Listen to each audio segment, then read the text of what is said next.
Bienvenidos al podcast sobre inversión y educación financiera, fondos de inversión y valores. Mi nombre es Eusebio Gómez, soy asesor financiero y tengo la misión de hacer las cosas de manera diferente, ayudar a muchas personas a lograr buenos resultados financieros y con ello proporcionarles el conseguir la vida que desean llevar.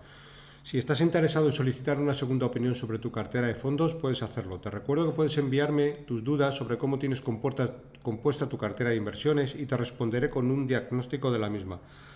También puedes enviarme vuestras dudas si consideras que revise algún fondo que tienes en cartera y que no comprendes muy bien dónde invierte, qué comisiones de gestión tiene, etcétera, o cualquier otra cuestión que pueda seros de utilidad. Para ello, como siempre, os dejo mi dirección de email, que es eusgomez@gmail.com. Bueno, como siempre, empezamos por la responsabilidad y el aviso legal. El actual podcast tiene un carácter informativo y divulgativo. No supone bajo ningún término ninguna recomendación de compra o de venta de ninguno de los fondos o acciones mencionados en este podcast. La publicación de este podcast es a título personal. Bueno, esta semana venimos con otra interesante entrevista, en este caso a los gestores del fondo Bridgewater Capital, y vamos a hablar con Jacobo Arteaga y con Javier López Bernardo, que son gestores del mismo. Bueno, como siempre, y antes de empezar con la entrevista, recordaros y agradeceros que le deis like en la aplicación donde lo estés escuchando, porque siempre ayuda muchísimo a que el podcast tenga muchísima más visibilidad en las aplicaciones. Bueno, pues como os decía, en el día de hoy estamos con Jacobo Arteaga y Javier López Bernardo, que son gestores de Bridgewater Capital. Es un fondo de renta fija muy interesante y que nos van a hablar un poco sobre el mismo. Muy buenas, Jacobo y Javier. Muchísimas gracias, lo primero, de pasaros por el podcast. ¿Qué tal, Eusebio? Buenas tardes y muchas gracias por la iniciativa de darnos visibilidad a los gestores más de autor o gestores boutique, gestoras de tamaño más pequeña, más intermedia. Exacto. Buenas tardes, Eusebio. Muchas gracias por la invitación. Es un placer estar aquí. Fenómeno, pues vamos a darle una vuelta al fondo. Es un fondo, digamos que especial también un poco en el podcast, porque como norma general siempre hablamos de fondos de renta variable y en este caso vamos a hablar de un fondo de renta fija, pero que en el contexto actual del mercado pues tiene bastante sentido, como veremos un poquito más adelante en todo el podcast. Bueno, pues por empezar, comentarme un poquito quién es Bridgewater Capital. Vale, Bridgewater Capital es una gestora que se constituye en el 2008, pues en un momento algo complicado, nos cogió toda la crisis financiera en mitad de la constitución de la gestora. Y bueno, somos 9 profesionales, los socios originales pues llevamos juntos desde la época de finales de los 90s, veníamos de banca de inversión, instituciones internacionales norteamericanas, y también hemos trabajado en bancos suizos, y en un momento determinado pues quisimos independizarnos y pasar del lado en el que estás tú, Eusebio, de gestionar clientes a gestionar vehículos de inversión. Con los años se han ido incorporando pues gente con nosotros, entre ellos Javier, que Javier cogestiona el fondo junto conmigo, pues desde Javier entró en 2016, ¿no, Javier? Y empezamos. Es correcto, Jacobo, sí, en el 2016. Y bueno, entre las distintas actividades que hacemos en Brightgate, pues yo diría que es aunar talentos. O sea, tenemos 2 actividades. Por una parte, la gestión de nuestros vehículos propios, de nuestros fondos de inversión. Hoy vamos a hablar del fondo de renta fija, pero comentarte que también gestionamos otros 2 fondos que son mixtos, flexibles, con una orientación hacia la renta variable. Esto es un punto importante que luego desarrollaremos, porque al final todas las inversiones las vemos desde el mismo prisma, tanto las inversiones en renta fija como en renta variable. Y la otra actividad que hacemos en Bridgewater Capital es la distribución de fondos de terceros. Nos gusta pues buscar talento internacional que no está presente en España y distribuir en exclusiva pues a gestoras internacionales en el mercado español y portugués, mercado ibérico, tanto gestoras de renta variable como gestoras de renta fija como alternativos. Al final tenemos un ecosistema de de 16 gestoras junto con nuestros fondos y bueno, pues es un network muy bueno de interacción, de cruce de ideas con estas gestoras, un espacio también donde contrastar pues, decisiones de inversión. Eso es un poco la historia y bueno, nuestro fondo que comentabas, Brague Global Income, es un fondo luxemburgués que lanzamos en octubre del 2013. Bueno, fue un momento no voy a decir que fuera un momento óptimo para lanzar un fondo de renta fija, es verdad que vivimos toda la época de bajadas de tipos de interés, pero desde el 2013 hasta a día de hoy, pues prácticamente la renta fija pues, ha pasado por un periodo que llamamos pues, una década perdida para muchos fondos de inversión. El efecto de las subidas de tipos en el año 2022 pues, ha hecho que gran parte de los fondos que tenían duraciones largas pues hayan quedado en unas rentabilidades pues paupérrimas en esta última década. Exacto, así es. Y bueno, ¿cómo habéis pasado vosotros esa travesía? Pues vamos a ver, desde el punto de vista, nosotros en su momento, y esto viene un poco también, te decía que veníamos de gestionar clientes, yo recuerdo que los clientes cuando te preguntaban ¿qué expectativa de rentabilidad puedo tener para mi cartera? Yo siempre les contestaba, oye, pues me parece que un rendimiento razonable para un riesgo controlado pues es tratar de obtener 300 puntos básicos por encima de los tipos de interés de un país. Bueno, en aquel momento pues los tipos pues estaban más altos. Hoy en día pues ya hemos visto tipos negativos durante mucho tiempo. Cuando lanzamos este fondo de renta fija pues lo hicimos un poco con la misma orientación. El objetivo del fondo, y es una de las pocas cosas que no ha cambiado la presentación desde el origen, pues era dar Euribor, era dar 300 puntos básicos por encima del Euribor. La realidad es que si cogemos una media de la rentabilidad que ha dado el Euribor durante esta década, pues sale prácticamente un cero. Hemos estado muchísimos de estos años con Euribor negativo y bueno, pues en estos momentos, pues después de 10 años, pues podemos decirte que tenemos rentabilidades a 10 años, hemos dado pues 330 puntos básicos, hemos dado un 3,3% de rentabilidad anualizada a 10 años, hemos dado una rentabilidad del 4,4% anualizada en los últimos 5 años. Al final, para ver un poco en perspectiva, pues nos tendríamos que comparar con algún índice de referencia. Nosotros en nuestra manera de gestionar, pues no seguimos a los índices. La verdad que no nos vemos reflejados con ninguno de ellos. Ahora te contaremos la filosofía de inversión, pero los dos fondos más globales que pueda haber, pues por un lado es el Global Aggregate, que incluye bonos corporativos, investment grade y bonos gubernamentales, y por otro lado pues los bonos high yield, que son con un rating por inferior a investment grade.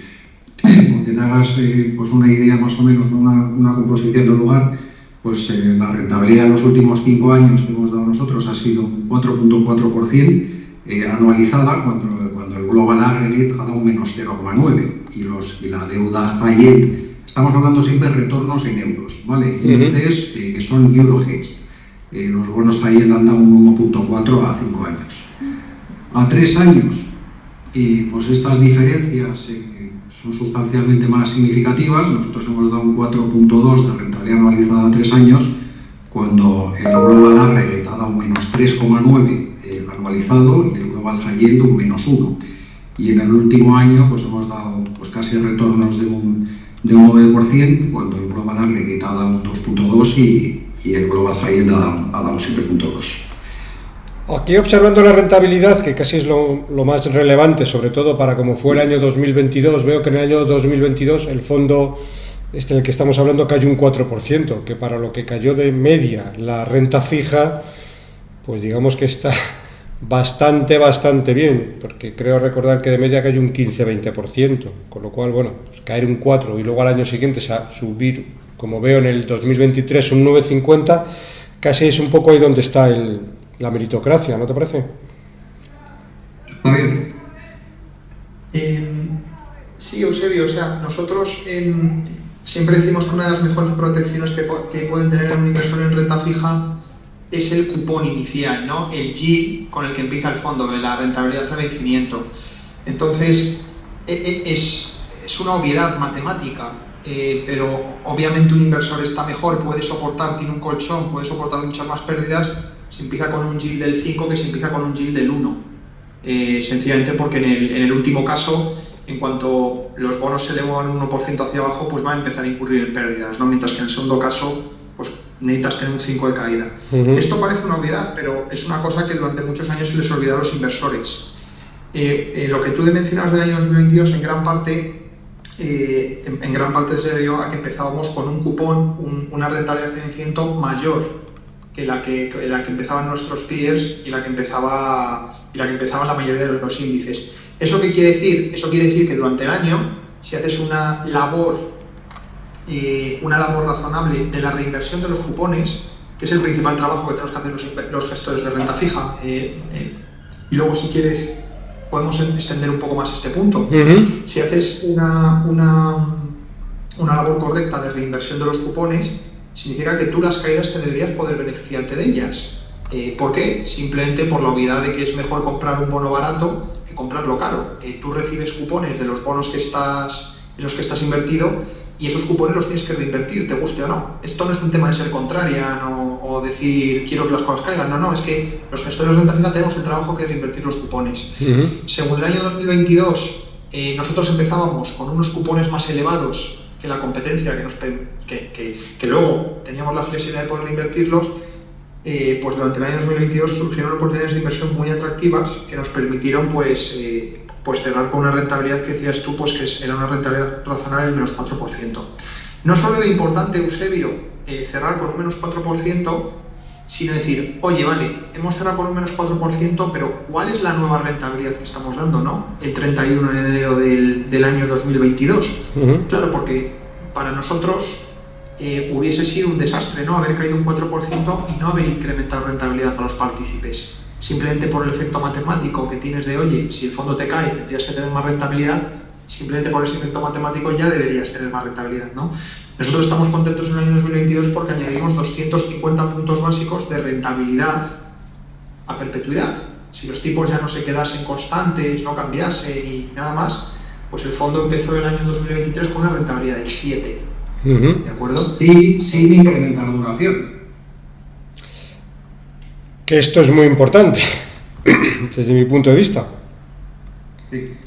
Claro, la consecuencia de haber podido comprar pues, créditos a unas valoraciones pues, muy buenas durante el 22, pues es lo que nos ha permitido obtener pues, rentabilidades de casi el 10%, 9.7 en el año 2023. Y seguimos todavía, oye, en lo que llevamos de año, ¿no? 2024, pues no ha sido un mercado excesivamente benévolo para la renta fija. O sea, ahora mismo el Global High Yield en euros está a cierre de ayer en menos 0.12 en el año y el Global Aggregate está en menos 1.40. Nosotros ayer hemos superado la rentabilidad del 2% en positivo en lo que llevamos de año. Y que estamos en febrero y está muy bien. Bueno, hablabas, Javier, de oportunidades de inversión y pues casi te quería comentar al hilo de esto, ¿de dónde provienen vuestras ideas de inversión? ¿De dónde sacáis, digamos, fuentes de ideas al comprar los bonos? Las ideas, Eusebio, ten en cuenta que al final Jacobo ya lleva pues 10 años en el fondo y yo desde el año 2016. Hay una parte que es natural, por así decirlo, ¿no? O sea, son emisores que ya conocemos y que aquí simplemente el trabajo que tenemos que hacer, bueno, simplemente no, también es un trabajo laborioso y que hay que andar con cuidado, ¿no? Pero es mantener a los emisores, ¿de acuerdo? Son emisores que a lo mejor tienen emisiones al 2024, 2027, 2030 y pues seguimos las empresas con ellos. Hay empresas que llevamos invertidos desde el año 2017, para que te hagas una idea, ¿no? Y las conocemos muy bien. El resto del proceso, si te soy sincero, es bastante aleatorio, en el sentido que no vamos a la oficina y hacemos screenings, ni miramos listas de brokers, ni nada así. Es lo que nos dan los mercados día a día, vemos las noticias y luego la parte más importante que sí que constituye un poco lo que sería la columna vertebral de nuestro análisis, serían todas las plataformas de gestores internacionales. Algunas de estas plataformas pues las conocerán, algunas de estas plataformas son más informales y las conocerán muchos de nuestros oyentes, como puede ser Sigin Alpha, ¿no? Uh-huh. Que es una plataforma que la conoce mucha gente y bueno, y la mayoría del análisis que hay ahí, pues la verdad es que nos parece de bastante baja calidad y no lo utilizaríamos, pero sí que hay gente específicamente pues que sí que seguimos. Y luego hay otras plataformas quizás un poco menos conocidas, pero que los gestores sí que las conocemos, como pueden ser Value Investors Club, SunZero o Manual of Ideas, ¿no? En todas estas plataformas estamos muy activos y nos permiten además, son plataformas un poco quid pro quo, en el sentido de que si tú publicas research allí, tú tienes acceso al research de otros gestores y de hecho en muchos casos con el paso de los años hemos ido construyendo un network de inversores en el que el caso de que tengamos alguna puntual pues les podamos localizar, ¿no? Y finalmente, o sea, por resumir lo que hasta ahora, ¿no? 3 patas. La primera, empresas que ya conocemos. La segunda pata, estas comunidades de inversores internacionales. Y la tercera pata, que es una cosa que hace 3 años no existía, pero que ha tenido una eclosión fantástica y muy rápida, han sido todos los blogs. Y uno pensará, ¿pero cómo? ¿Tenéis ideas de blogs? No suena como muy serio. Bueno, pues sí, desde hace 3 años hay una plataforma que se llama Substack, que es una plataforma para creadores de contenido.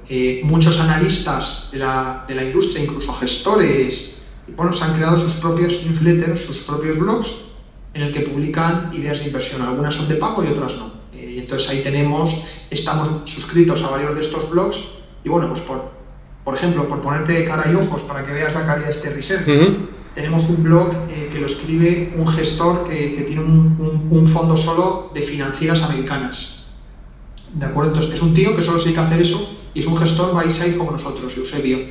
Entonces, claro, si nosotros queremos tener research de bancos en Estados Unidos, pues vamos al Substack de 5 Points, que es como se llama este Substack. Y así te podría poner pues por varios ejemplos, ¿no?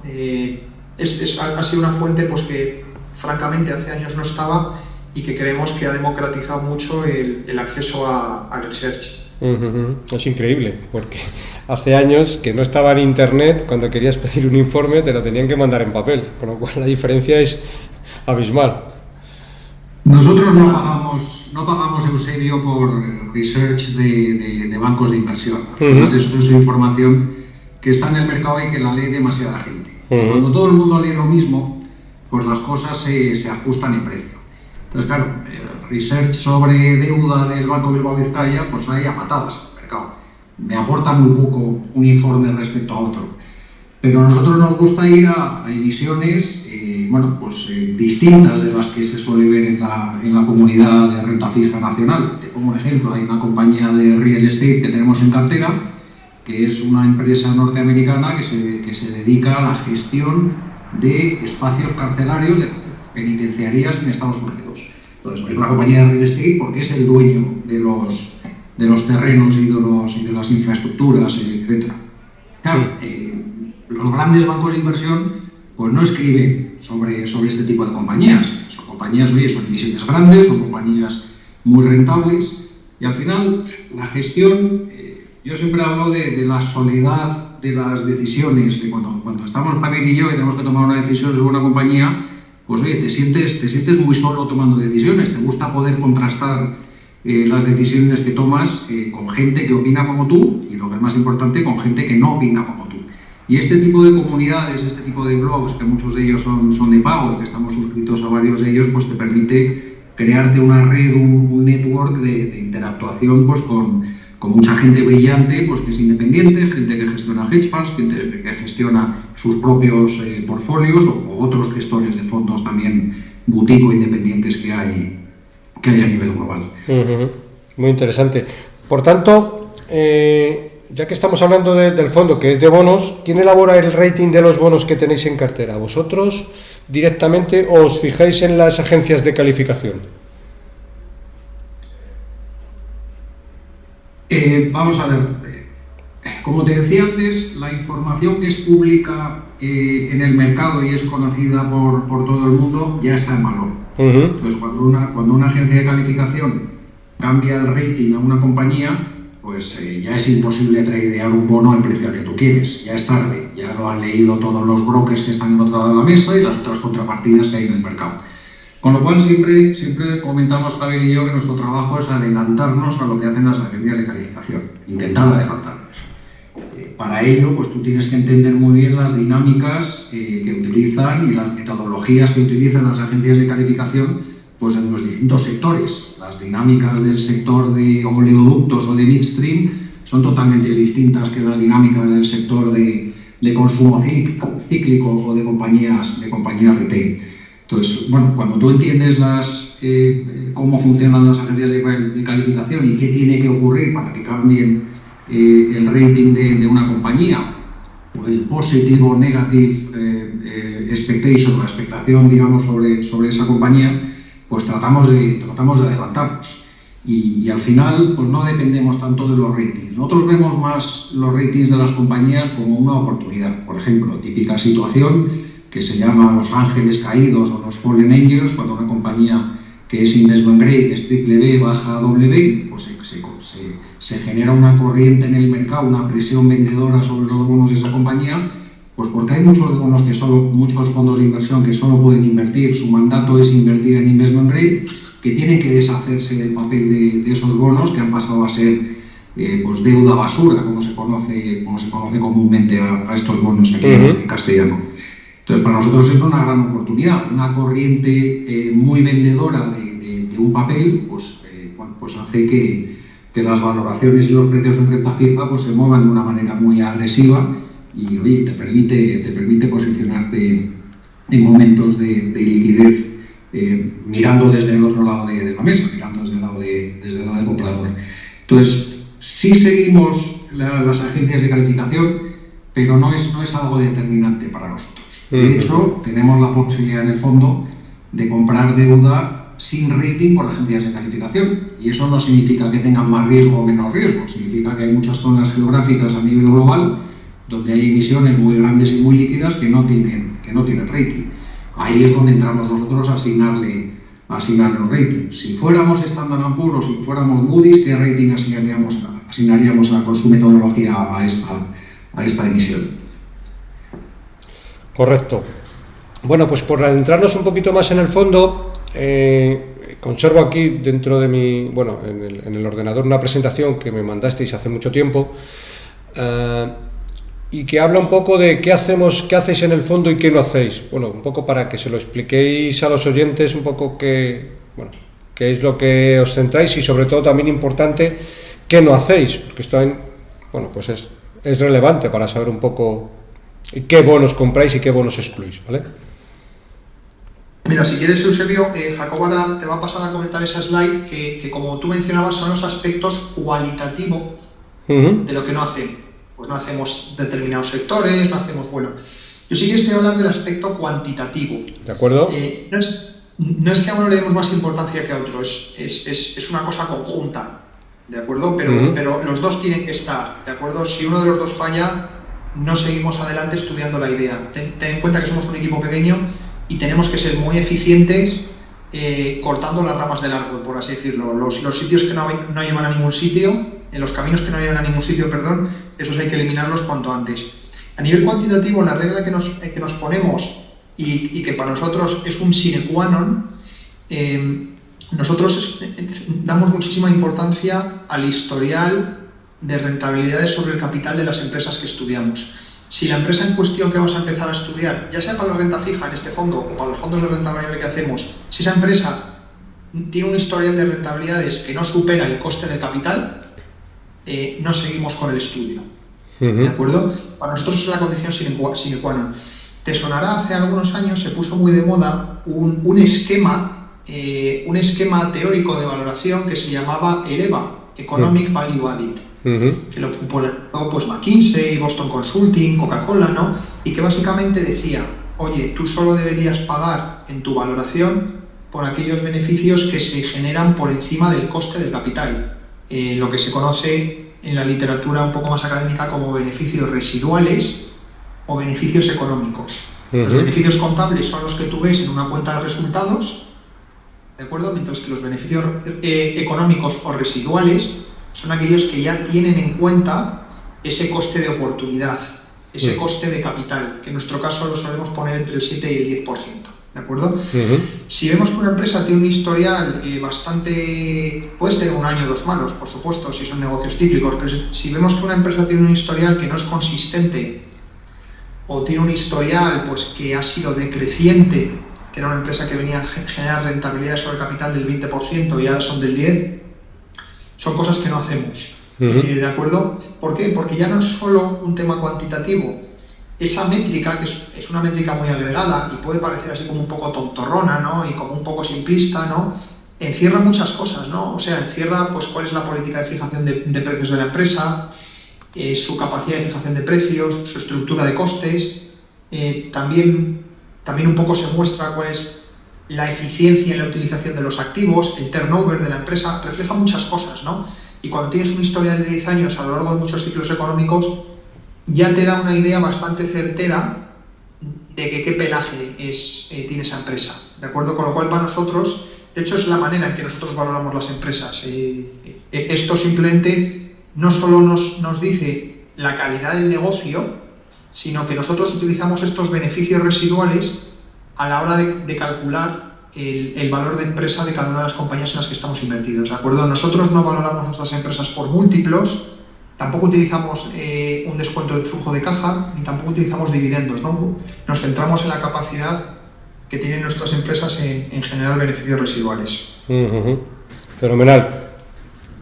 Claro, esas empresas que generan de una manera consistente a lo largo de uno o varios ciclos económicos esos beneficios residuales por encima del coste del capital, como decía Javier, pues suelen ser caracterizados por tener pues a equipos directivos de larga trayectoria, equipos muy cohesionados y generalmente ese tipo de negocios, que suelen ser buenos negocios, pues tienen una inercia. Esa inercia pues es muy positivo para valorar negocios, digamos, a futuro. A este respecto pues hay mucha literatura académica. Entonces, una vez identificamos esos sectores y esas empresas, pues nosotros decidimos si queremos abordar la inversión en esas compañías desde el punto de vista de equity, desde el punto de vista de bonos convertibles, desde el punto de vista de comprar acciones preferentes o de comprar renta fija, bonos que pueden ser unos casos secure, otros casos unsecure, etc.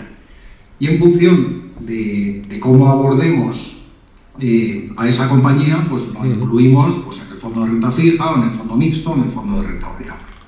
Entonces, toda esa es un poco la parte cuantitativa, pues que modelizamos y bueno, pues hay compañías que atendemos a la presentación de resultados trimestralmente, hay compañías pues que el seguimiento es más semestral, anual, porque son compañías mucho más investment grade o mucho más grandes. Luego está la parte cualitativa, que es tan importante como la cuantitativa. Y la parte cualitativa pues ha ido rotando, ha ido variando con el paso de los años, porque con el paso de los años todos lo vamos aprendiendo. Y aquí nuestro objetivo pues es seguir mejorando como gestores y seguir aprendiendo. Entonces hay cosas que te diré ahora que no hacemos, que sí hemos hecho en el pasado. Bueno, Javier mencionaba sectores. O sea, en un fondo de renta fija no es como un fondo de renta variable, donde tú tienes que, bueno, pues tú me preguntas ahora qué rentabilidad va a dar el Standard & Poor's los próximos 5 años, 10 años, te puedo dar una estimación, pero eso es mirar una bola de cristal. En un fondo de renta fija yo te puedo decir la rentabilidad que va a dar mi fondo en los próximos 5 años. ¿Por qué? Pues porque yo tengo ahora mismo una cartera de bonos comprada que da una rentabilidad del 6,5% en euros y que tiene una duración de aproximadamente 2,5 o 2,6, lo que viene a equivaler pues, a un vencimiento medio de los bonos de 5 años. Entonces, si nosotros no cometemos errores en el fondo, nuestros inversores van a percibir pues, ese 6,5% de rentabilidad anual durante los próximos 5 años, pues neto de costes. Entonces, nuestro trabajo en renta fija es tratar de no cometer errores o de cometer el mínimo número de errores. ¿Qué es un error en renta fija? Pues que una compañía suspenda pagos. Si una compañía suspende pagos, pues los bonos se pegan una galleta y entonces todo el mundo se pone a calcular cuál es el valor residual que queda a esa compañía. Es decir, el valor contable por el cual esa compañía queda valorada y tú te colocas en la escala de prelación de deuda y dices, oye, pues yo estoy colocado aquí, pues mis bonos valen 50 o mis bonos valen 60. Pero claro, hay una serie de sectores que no son ricos en activos. Por ejemplo, pues una compañía de ingeniería. La compañía de ingeniería es una compañía que el activo es un activo humano, es el talento humano. Y el talento humano no es monetizable.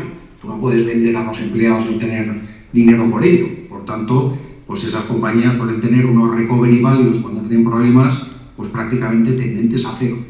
Una compañía que es, imagínate, pues una cadena de retail, que no tiene tiendas en propiedad, sino que son negocios, pues las compañías no valen nada, no tienen problemas, esas compañías tienden sus bonos a valer cero. Sin embargo, las compañías industriales, las compañías de real estate, hay otros sectores que son compañías ricas en activos, como llaman los americanos hard assets. Pues una compañía industrial, pues oye, tiene fábricas, tiene maquinaria, tiene terrenos, tiene edificios. Son cosas que en un momento de problemas, pues oye, vendrá otro jugador a comprarles y pagará un dinero por esas cosas y ese dinero acabará revertiendo pues a los acreedores de la compañía. Nosotros como bonistas, pues somos acreedores que estamos en la parte alta de esas compañías. Entonces, hacemos una exclusión de sectores, pues te he comentado ingenierías, te he comentado retail, excluimos sectores relacionados con la tecnología y la biotecnología. Para jugar cosas de crecimiento está el equity, no la renta fija. Excluimos las líneas aéreas, es un sector que históricamente pues, nos ha parecido que las rentabilidades sobre capital han sido muy pobres y además los aviones no están en la prenda de los bonos. De hecho, los aviones pues, son leasings con otro tipo de compañías en las que sí invertimos.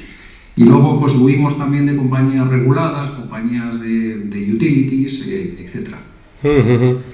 Y dentro de las cosas que sí hacemos, bueno, la verdad que hemos empezado hablando de mucho detalle y poco fundamento, cuáles son los fundamentales de nuestro fondo. Nuestro fondo es un fondo que dentro del mundo de la renta fija pues existen tres riesgos fundamentales.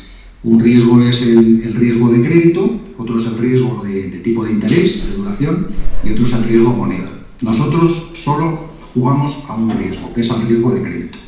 La duración máxima que tenemos asignada en este fondo es 3 veces de duración, que son, como decía antes, son 5 años, y la moneda no especulamos. Todos los bonos que compremos en una moneda distinta al euro, pues cubrimos la moneda para prevenir ese riesgo. Y dentro de la selección de crédito, pues hacemos bonos investment grade, grado de inversión, y hacemos bonos high yield que están por debajo del grado de inversión.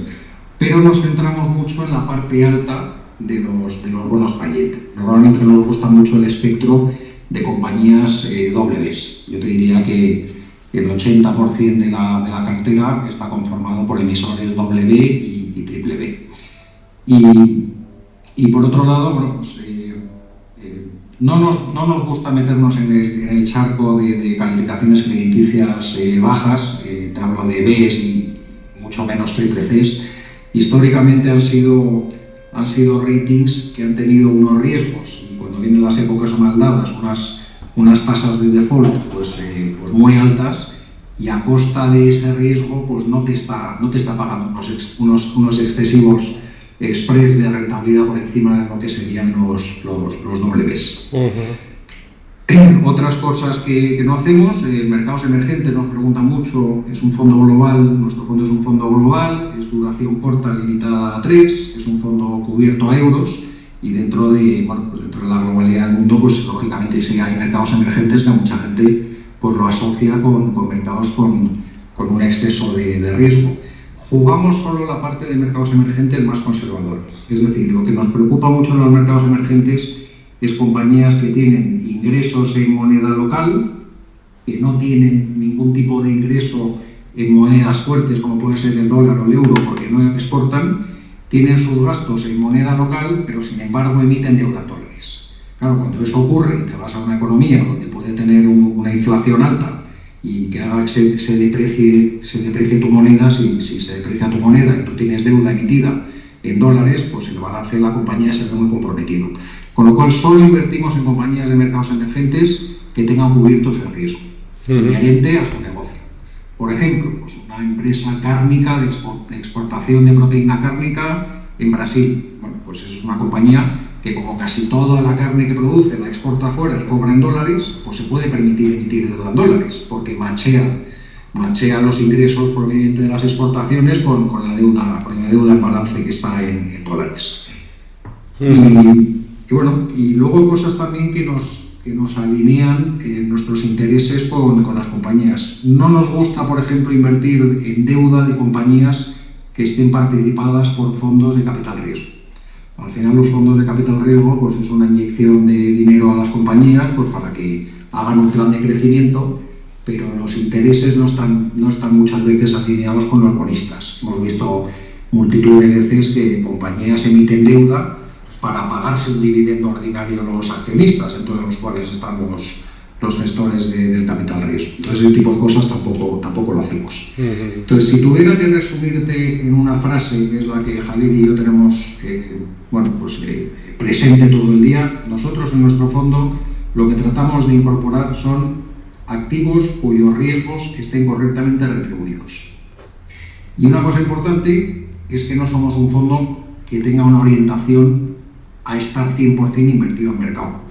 Ha habido épocas en los últimos años, como fue el 2019, como fue pues, la primavera del 2021, donde no veíamos en el mercado pues, cosas que estuvieran correctamente retribuidas, a tenor de los riesgos que tenían. Oye, pues hemos llegado a tener posiciones de 15, 20 y 25% de caja, pues porque preferimos tener ese sesgo patrimonialista que te decía antes y proteger la inversión de nuestros inversores. Ese es un objetivo que tenemos mucho más presente que a tratar de estar permanentemente 100% invertido para ganar a los índices.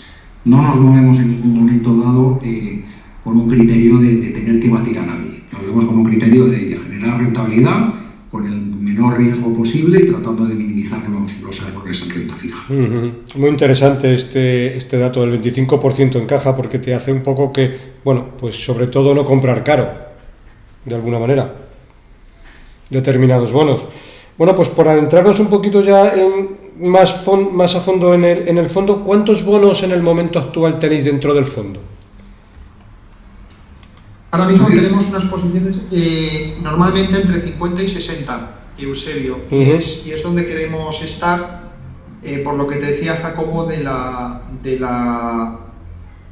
una manera de gestionar diferente a la que tiene la mayoría de los fondos, que creemos que están sobrediversificados. Nosotros siempre utilizamos una palabrilla, bueno, pues que es para recordar lo que hacemos, que es diversificación saludable.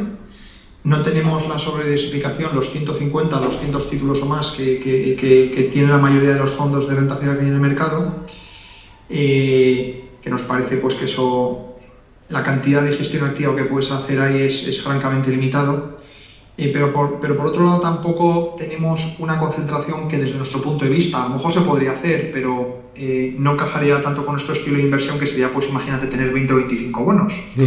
¿Por qué? Bueno, por una sencilla razón matemática. Al final el perfil de retornos de la renta fija es bastante desfavorable en general. Tú tienes un upside que lo tienes limitado, ¿de acuerdo? Son básicamente los cupones, la rentabilidad al vencimiento que puedes recibir, pero el downside es teóricamente el 100% de la inversión. Entonces, lo que no puede ocurrir es que los años que sean malos, pues tengamos un problema en un bono y ese año, pues ese bono lastre de manera excesiva la rentabilidad agregada del fondo. Y esa es una de las razones por las que creemos que tener una diversificación de 50 títulos te permite no estar sobrediversificado, pero aún así hacer una correcta gestión de los riesgos. Tener 50 bonos te permite otra cosa que está implícita, Eusebio, en todo lo que te comentaba antes Jacobo. Cuando tú tienes que tener pocas ideas de inversión porque te lo has estructurado así, la tarea que tienes por delante es menos titánica, ¿no? Imagínate pues que tú le pidas a la gente pues que tenga muchísimas ideas de inversión buenas. Eso es imposible, ¿no? Cuando tienes 50 ideas de inversión nada más, pues puedes ser más selectivo. Oye, que si no quieres hacer aerolíneas, oye, pues no pasa nada, pues no haces aerolíneas, ¿sabes? No, el mundo no se va a acabar, ¿no?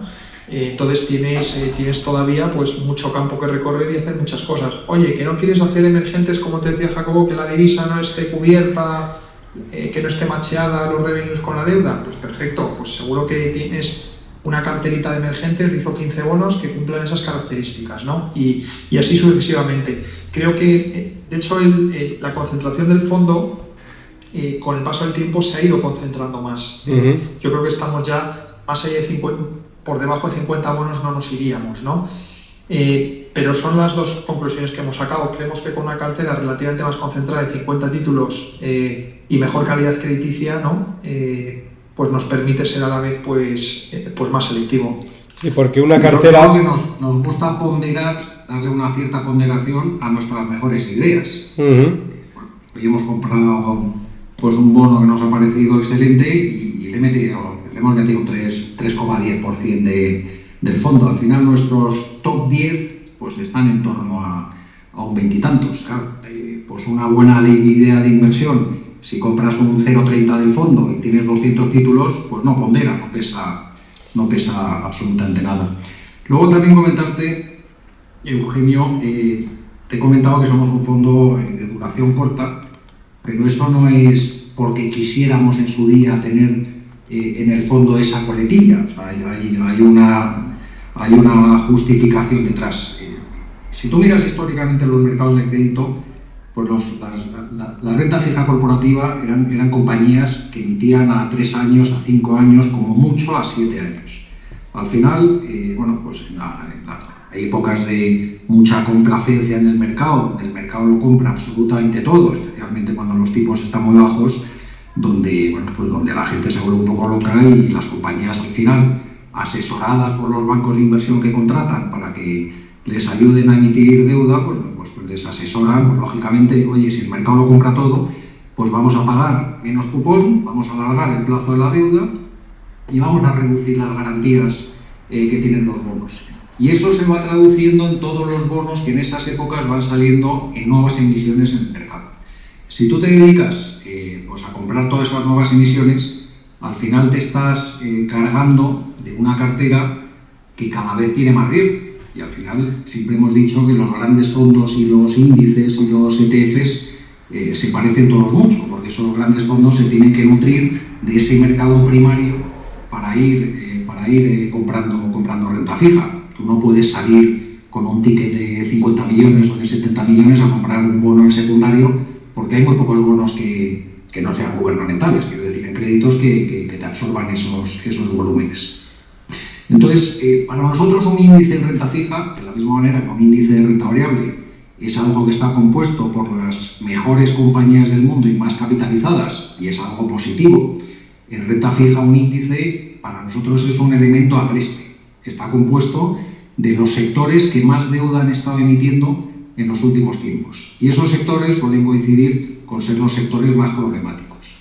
Con lo cual, si tú sigues a un índice o te dedicas a comprarlo todo en primarios, pues te estás cargando la cartera de los sectores más problemáticos. Por ejemplo, consumo cíclico post-COVID. Pues nosotros en ese momento pues teníamos un 3% de la cartera en consumo cíclico, cuando la mayoría de los grandes fondos tenían 20%.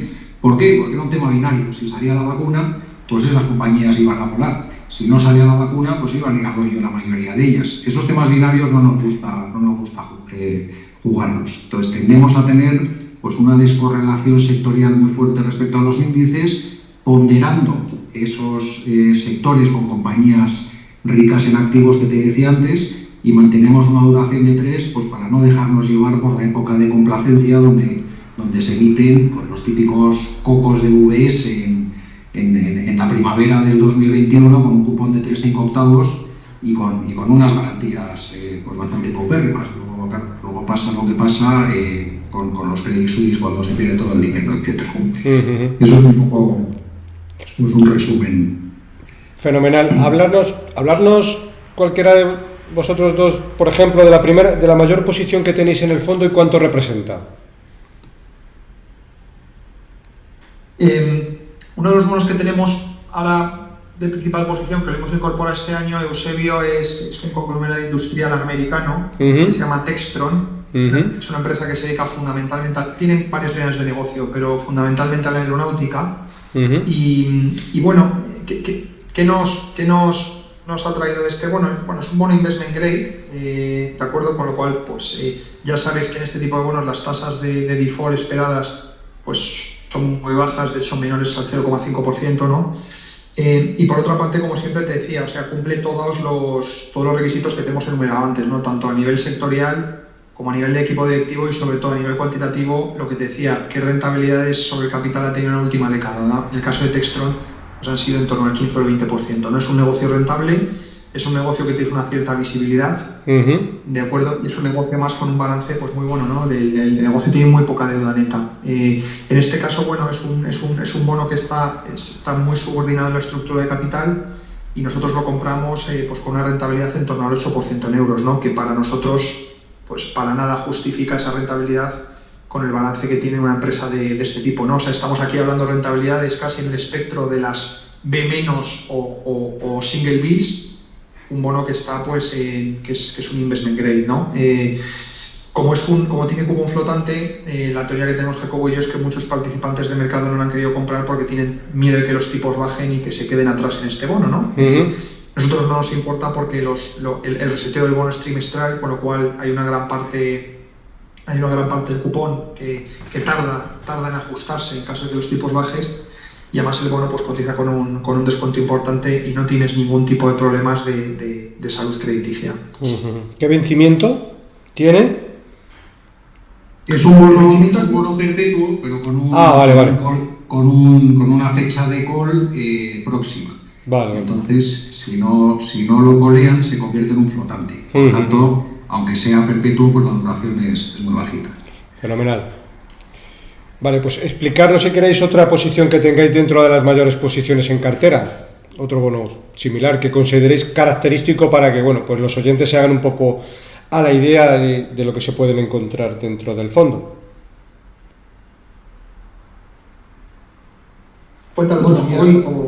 Hoy precisamente te comentaba antes que hemos tomado una posición de un 3%, es una financiera, en este caso de un banco español, es Banco de Bilbao Vizcaya. Son unos bonos muy atípicos porque son unos bonos pues, muy antiguos, emitidos en 2007, en el peor momento. En estos momentos es un bono de BBVA híbrido, al igual que Textron, que más o menos ahora mismo lo que está pagando es un Euribor más 130 puntos básicos y tiene un call en el año 2027. Eso supone pues, una rentabilidad en euros del 6,5% para un bono que es también investment grade, es un triple B.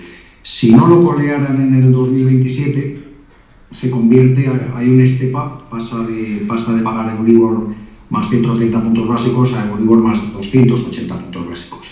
Lógicamente, pues esto sería muy lesivo para el balance del BBVA y probablemente en el 2027 se pueda financiar mucho más barato que esto y lo rescaten.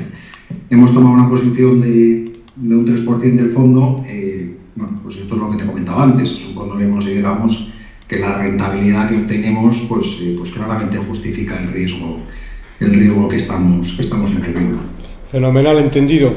Y bueno, por último, hablarnos un poquito de la composición geográfica de la cartera para que también pues los oyentes hagan un poco la idea de, en líneas generales, dónde está invertido el fondo, en qué, por geografía. Pues piensa que Norteamérica representa el 65% aproximadamente de la deuda corporativa mundial. Entonces es lógico pensar pues, que solemos tener una sobreexposición a Norteamérica, incluyendo Canadá, que es un país que emite bastante deuda también de compañías que nos gustan mucho y nos parecen de calidad. En esta última década pues hemos estado prácticamente muy sobreponderados a Estados Unidos, pues hasta el 2022-2023 que empezamos a incluir renta fija europea, pues porque empezaban a pagar compañías por niveles de rentabilidad bastante atractivas. Ahora mismo entre Estados Unidos y Canadá representa pues prácticamente un 50% de la cartera.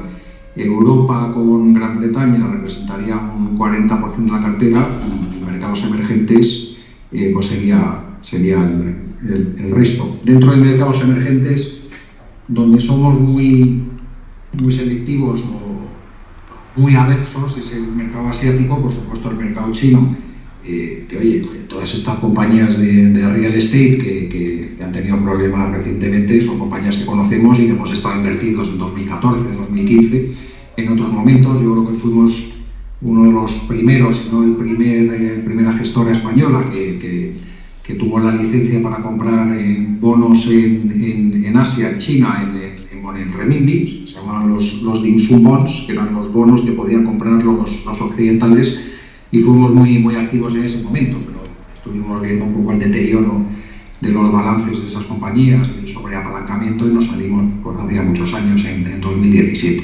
Entonces China ahora mismo es un tema que no lo tocamos, y más que nada porque la calidad de información que necesitamos para hacer el análisis que hacemos sobre estas compañías pues no la encontramos en este tipo de emisores. Pero quitando Asia, que tenemos ahora mismo pues una posición en Hong Kong y otra en Indonesia, el resto de los mercados emergentes está más centrado en Sudamérica, algo de Europa del Este, etc. Pero históricamente es un fondo que está mucho más sesgado hacia el mercado norteamericano. Fenomenal. Pues bueno, pues por ir acabando, yo creo que hemos repasado bastante el fondo. Bueno, no nos queda mucho más, salvo que vosotros queráis incluir aquí cualquier cuestión que consideréis oportuna. Como muchas veces digo, habla ahora o calla para siempre. Cualquier cuestión adicional que queréis comentar, es el momento. Sí, yo creo que Javier antes comentaba el riesgo asimétrico de la renta fija. Tienes una rentabilidad capada por arriba, tú compras una rentabilidad de vencimiento y de ahí no puedes pasar. Sin embargo, pues las caídas puede ser una caída libre muy pronunciada. Hay un dicho por ahí que se dice que en renta fija puedes ganar centavos, pero también puedes perder dólares. Entonces, eso es algo que lo tenemos muy presente. Bueno, lo que tratamos es de conformar nuestro fondo pues una cartera con una volatilidad controlada. Históricamente hemos conseguido obtener pues un Sharpe ratio positivo, es decir, nuestro objetivo aquí es por cada unidad de rentabilidad que generemos, un Sharpe ratio positivo es obtener más de una unidad de rentabilidad por cada unidad de riesgo en la que incurres. Históricamente lo hemos cumplido. Motivo de ello es por lo que este fondo pues probablemente sea de los pocos fondos que hay en España que tiene pues 5 estrellas reconocidas en Morningstar, tanto a 3 años como a 5 años, como a 10 años, como en su rating global. Y bueno, también tenemos la AAA por parte de Citywire. Para mí, nosotros no gestionamos para la titulitis ni para el rating, pero al final cuando te asignan pues esas calificaciones, lo que subyace detrás pues es una rentabilidad que se ha obtenido pues consecuente al riesgo que estás tomando y bueno, que es un poco lo que tratamos de buscar. Yo por mi parte no tengo mucho más que añadir, salvo agradecerte, Eusebio, pues la reunión que hemos mantenido y de nuevo volver a darte la enhorabuena por esta iniciativa que nos ha brindado. Pues nada, gracias a vosotros, tanto a Jacobo como a Javier. Javier, ¿consideras alguna cuestión adicional? Que es un podcast fantástico, Eusebio. Pues te lo agradezco mucho. La verdad que ya llevo tiempo con él y bueno, cada vez, la verdad que, bueno, empecé con 4 oyentes y bueno, la verdad que ahora mismo ya, bueno, pues tiene un potencial enorme y muchos oyentes, con lo cual, bueno, pues poco a poco, como todo en la vida, se hace el camino, que es un poco también el mismo historial que vuestro fondo, ¿sabes? Que tiene un historial muy longevo dentro de ser un fondo, bueno, de gestores españoles y que la gente puede ver la rentabilidad histórica, dentro de que ha sido años, los últimos bastante malos de renta fija, pero se supone que los próximos, como decía Jacobo, lo que puede esperar un inversor del fondo a 3 o 4 años, 5 años, pues es esa TIR que ha dicho, que se asemejaba entre el 6 y el 6,5%, que está bastante bien. Y agradeceros a vosotros vuestro tiempo de dedicarle y pasaros por aquí por el podcast y nada, pues muy agradecido. Esperamos que nos emplaces para hablar un día de renta variable que también se nos da bastante bien. Pues por mi parte, encantado. Queda dicho y si queréis en esta primavera lo encajamos. De acuerdo, Perfecto. fantástico. Encantado, Sergio. Bueno, pues termino el podcast, como siempre, despidiéndome de todos vosotros, recordando que para cualquier consulta o comentario sobre este podcast puedes enviarme un email a la dirección eusgomez@gmail.com. Si te ha gustado el programa, te agradezco que le des un me gusta en la aplicación donde lo estés escuchando. Un saludo muy cordial, paciencia y buenas impresiones.